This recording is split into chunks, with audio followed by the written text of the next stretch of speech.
हाय दोस्तों, welcome to Sairaj global studies. आज हम बात करने वाले भारतीय प्रशासनिक सेवा के बारे में, जिसके अंदर आईएएस की भूमिका, आईएएस बनते कैसे और उनकी ट्रेनिंग के बारे में बात करने वाले। तो इस वीडियो को अंत तक जरूर देखिए। भारतीय प्रशासकीय सेवा आईएएस भारत की सर्वोच्च और सबसे प्रतिष्ठित अखिल भारतीय सिविल सेवा है, जिसे देश के प्रशासन और विकास के लिए महत्वपूर्ण माना जाता है। ये सेवा सरकारी नीतियों को लागू करने, कानून व्यवस्था बनाए रखने, विकास कार्यक्रमों का प्रबंधन करने और जनता और सरकार के बीच सेतु का काम करने के लिए जिम्मेदार है। यूपीएससी द्वारा आयोजित सिविल सेवा परीक्षा के माध्यम से आईएएस अधिकारी चुना जाता है, जो भारत के राष्ट्र निर्माण में महत्वपूर्ण भूमिका निभाता है। भारतीय प्रशासकीय सेवा आईएएस की भूमिका और जिम्मेदारियाँ। नीति कार्यान्वित करने। आईएएस अधिकारी केंद्र और राज्य सरकारों की नीतियों और कार्यक्रमों को जमीन पर लागू करते हैं। कानून व्यवस्था। अपने अपने क्षेत्र में शांति और व्यवस्था बनाए रखने में इनकी अहम भूमिका होती है। विकास कार्यों की देखरेख और प्रभावी ढंग से निष्पादन सुनिश्चित करते हैं। भारत सरकार के विभिन्न स्तरों पर सामान्य प्रशासन और लोक प्रशासन का प्रबंधन करते हैं। जनता और सरकार के बीच एक महत्वपूर्ण संपर्क सूत्र के रूप में काम करते हैं। आईएएस अधिकारी कैसे बनते हैं? आईएएस अधिकारी बनने के लिए संघ लोक सेवा आयोग यूपीएससी द्वारा आयोजित की जाने वाली सिविल सेवा परीक्षा उत्तीर्ण करनी होती है।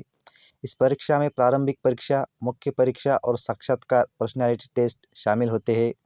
परीक्षा में सफल होने के बाद उम्मीदवार को मसूरी से आधारभूत व्यावसायिक प्रशिक्षण से गुजरना पड़ता है। यहाँ आप मसूरी के एक फ़ोटो देख सकते हैं, ये वहाँ का हॉस्टल है। इसके ऐतिहासिक पृष्ठभूमि की बात की जाए, भारतीय प्रशासनिक सेवा की जड़ें ब्रिटिश शासन के दौरान स्थापित इंपीरियल सिविल सर्विस आईसीएस में है, जिसे 1947 की स्वतंत्रता के बाद भारतीय प्रशासनिक सेवा आईएएस में बदल दिया गया है। ये भारत का स्टील फ्रेमवर्क माना जाता है।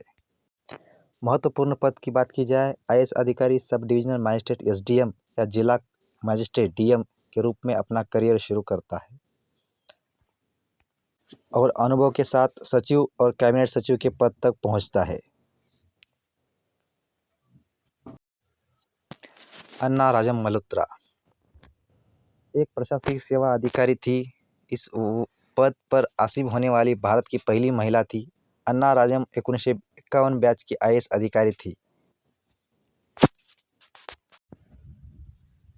भारतीय प्रशासनिक सेवा क्षेत्र का भारत की स्वतंत्रता मुख्यालय नॉर्थ ब्लॉक, नई दिल्ली। सिद्धांत योग कर्मसु कौशल्यम, क्रिया में उत्कृष्टता।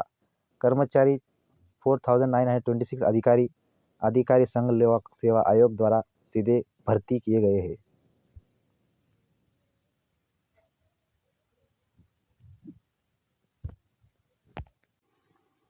जिम्मेदार मंत्री नरेंद्र मोदी प्रधानमंत्री, कार्मिक लोक शिकायत और पेंशन मंत्री। एजेंसी के कार्यकारी टीवी सोमनाथ, कैबिनेट सचिव। मूल विभाग कार्मिक लोक शिकायत और पेंशन मंत्रालय। मुख्य दस्तावेज अनुच्छेद 312 भारत का संविधान। और यहाँ पर वेबसाइट आप देख सकते हैं। अखिल भारतीय सेवाओं में केंद्र और राज्य सरकारों के लिए सामान्य भारत की 3 सिविल सेवाएं शामिल है, जिनमें भारतीय प्रशासकीय सेवा आईएएस, भारतीय पुलिस सेवा आईपीएस और भारतीय वन सेवा आईएफएस शामिल है। केंद्र सरकार द्वारा अखिल भारतीय सेवा के माध्यम से भर्ती किए गए सिविल सेवकों को विभिन्न राज्य सरकार के संवर्गों में नियुक्त किया जाता है। कुछ सिविल सेवक अपने करियर के बाद केंद्र में भी सेवा देते हैं। इन तीनों सेवाओं के अधिकारी वेतन, आचरण, अवकाश, विभिन्न भत्तों आदि से संबंधित अखिल भारतीय सेवा नियमों का पालन करते हैं।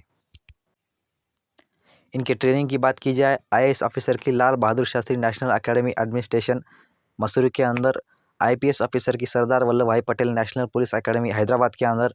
आईएफएस ऑफिसर की foreign service institute New Delhi के अंदर। आईआरएस ऑफिसर्स की national academy of direct taxes Nagpur के अंदर भर्ती की जाती है। ये वीडियो अगर आपको पसंद आया हो, अपने मित्रों के साथ शेयर करिए और चैनल पर नए हो तो चैनल को सब्सक्राइब करिए और बेल आइकन को दबाना ना भूलें। ऐसे ही एजुकेशनल वीडियो देखने के लिए हमारे चैनल से जुड़े रहिए। धन्यवाद।